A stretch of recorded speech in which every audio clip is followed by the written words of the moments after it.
साधा नैसर्गिक मेकअप करून पारंपरिक लुकमध्ये ना खडकेश्वर महादेवाच्या दर्शनासाठी निघालो. बरेच दिवस झाले जायचा प्लॅन होता, पण ना जाणं नाही झालं. आणि आज ना अचानकच ठरवलं की आपण ना आज दर्शनासाठी जाऊ. त्यामुळे ना कुठलाच विचार न करता आम्ही ना दोघंही निघालो होतो.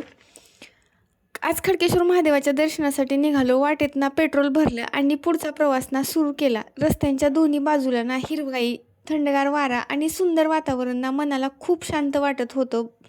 आणि आता पाऊस पडल्यामुळे ना पण म्हणजे 1-2च पाऊस झालेले आहेत, पण ना वातावरण इतकं छान झालेलं आहे. आणि झाडावर ना जी धुळती बसलेली होती ना ती पण पावसामुळे पूर्ण निघालेली आहे. आणि प्रवासातील प्रत्येक क्षण मनसोक्त अनुभवत ना निसर्गाचा आनंद घेत आम्ही पोहोचलो होतो मंदिरामध्ये.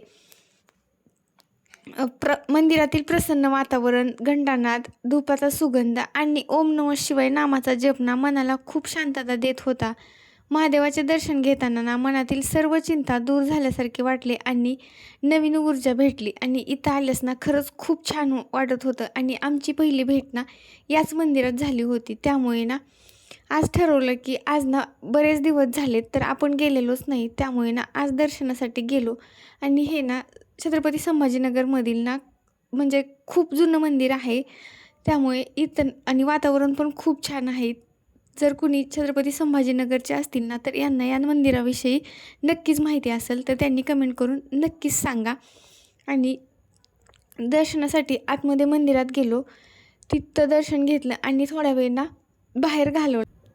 आणि मंदिरात आल्या ना जो धूपचा आणि अगरबत्तीचा वास येतो, तसंच नंतर ते फुलांचा ते वासाने ना आणखीनच मन प्रसन्न होऊन जातो. आणि कोणत्याही मंदिरात जा तिथलं जे वातावरण शांत असतं ना त्यामुळे ना खरंच खूप छान वाटतं. आणि ना असं वातावरण बाहेर आपल्याला भेटत नाही, कारण बाकीकडे सगळीकडे म्हणजे वाहनांचा आवाज, बाकींचा आवाज, त्यामुळे ना सुंदर असं शांत वातावरण भेटत नाही. त्यामुळेच म्हणताना की मंदिरात जसं वातावरण असतं ना तसं कुठंच वातावरण भेटत.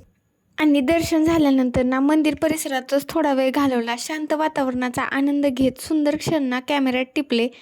आजचा हा पारंपरिक साधा मेकअप लूक आणि महादेवाच्या आशीर्वादाने ना दिवस खूपच खास बनला होता. त्यामुळे ना खरंच खूप छान वाटत होतं. आणि जोपर्यंत मनाला शांत वाटत नाही तोपर्यंत ना आम्ही मंदिरातच बसून राहिलो.